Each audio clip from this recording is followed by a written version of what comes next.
So you just got your credit card or you have been using your credit card for quite a while and you're wondering, how much do I need to pay my credit card every month? By which day do I need to pay my credit card bill? Do I pay the minimum balance or the full statement balance every billing cycle? These are the common questions that a lot of people have when they got their first credit card. I was in that situation when I got my first credit card, and it took me quite a while to figure out how credit cards work and how to pay credit cards so that I can avoid interest charges. So I try to figure out how to use credit cards effectively by reading finance blogs and watching finance videos on YouTube. Today, I'm going to explain how credit cards work, when you need to pay your credit cards every month, and all the confusing terms and concepts so that you can use your credit cards effectively without paying any interest charges. If that's what you're here for, let's get started. The first two terms that you need to know are the statement opening date and the statement closing date of your billing cycle. These dates are super important and you can easily find them on your credit card statement. Your statement is a report that your credit card issuer generates every month. You can access your credit card statement by logging into your account and pulling up the most recent statement. You can also request a physical copy of your credit card statement. When you do that, you will receive the physical copy of your credit card statement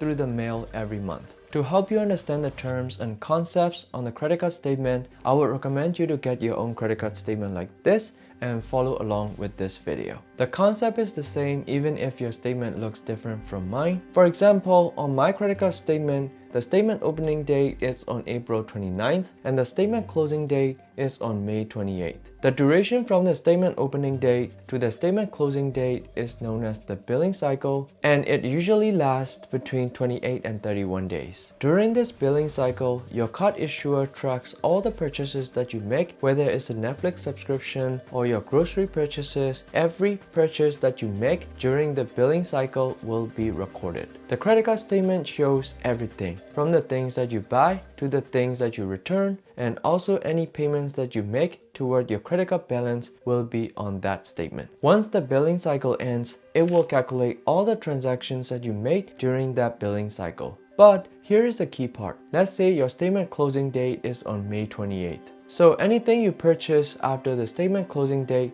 will show up on the next billing cycle, and for my case, that starts from May 29th to June 28th. So if you have a big purchase coming up and you're planning to buy a $2,000 MacBook and you don't want it to be included in the current billing cycle that starts from April 29th to May 28th, which is due by June 25th, then you can wait until the statement closing date on May 28th and purchase the MacBook on May 29th or after. So that MacBook purchase will be recorded on the new billing cycle, which starts on May 29th and ends on June 28th. So you don't have to pay for the new MacBook by the deadline of June 25th, but you will have to pay it off on the next deadline, which is July 25th. So you have about 2 months to pay it off.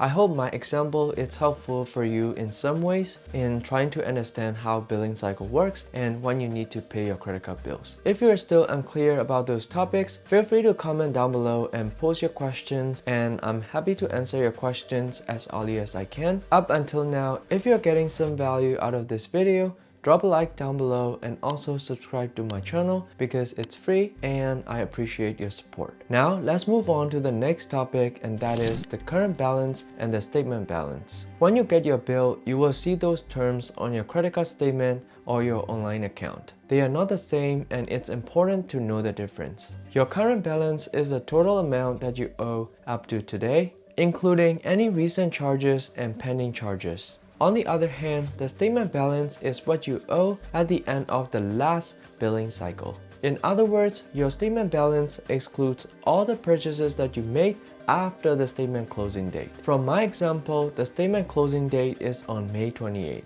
Your card issuer calculates the statement balance by adding up all the charges you made during the billing cycle plus any interest added, late fees, foreign transaction fees, annual fees, cash advances, and balance transfers. It also includes any payments and credits applied to your account before the billing cycle closes. You can figure out your statement balance by looking at your credit card statement, or you can even log into your account online, or you can check your credit cards app and you can check out your statement balance. For the current balance, think of it as the money you owe to the credit card issuer.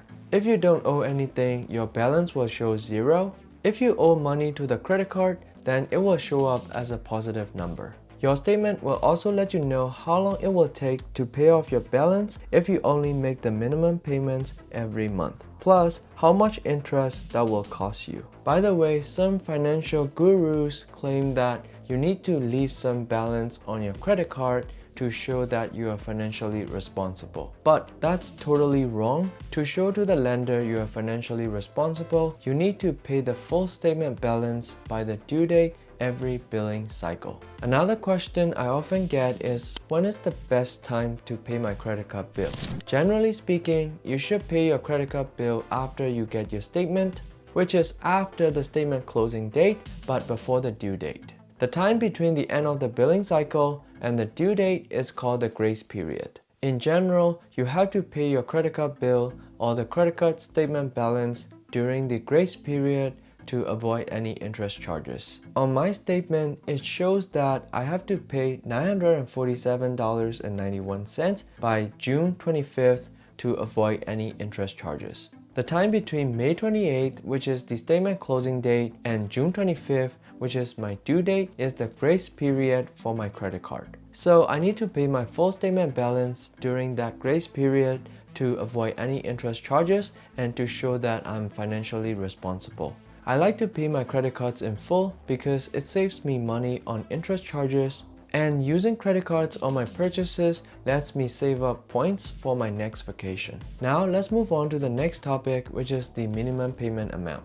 Every credit card has a minimum payment amount. This is the smallest amount that you need to pay by the due date to avoid any late payment fee. So if you just pay the minimum payment and carry over the remaining balance to the next billing cycle, then you will be charged interest. But if you pay off your full statement balance, then you don't need to worry about any interest charges at all. So let's say the statement balance on your credit card is $1,000 and the minimum payment requirement is $25. If you only pay the minimum payment of $25, then you will be charged interest on the remaining balance of $975. The unpaid amount will carry over to the next billing cycle and interest will accumulate. Then your debt will compound exponentially. That is why you must pay a full statement balance by the due date every billing cycle. Another topic that is interesting and also scary at the same time is the APR. Every credit card comes with an APR,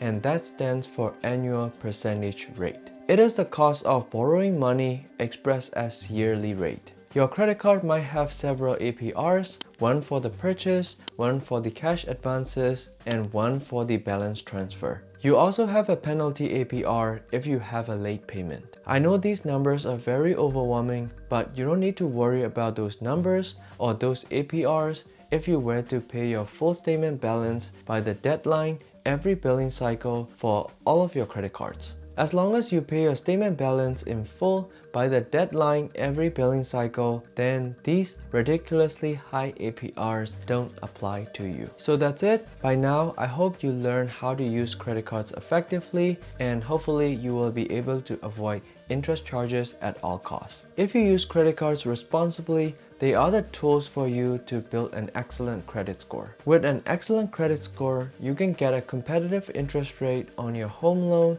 or your auto loan. With the best interest rate, you can save hundreds to thousands of dollars on the interest charges on your loan. If you have any questions, feel free to comment down below. If you find this video helpful, drop a like down below and also subscribe to my channel for more finance videos just like this. If you want to learn more about how to get a perfect credit score, then you should check out my video right here, or if you want to check out other finance videos, then you should check out right here. Thank you so much for your time watching this video, and I will see you in the next one.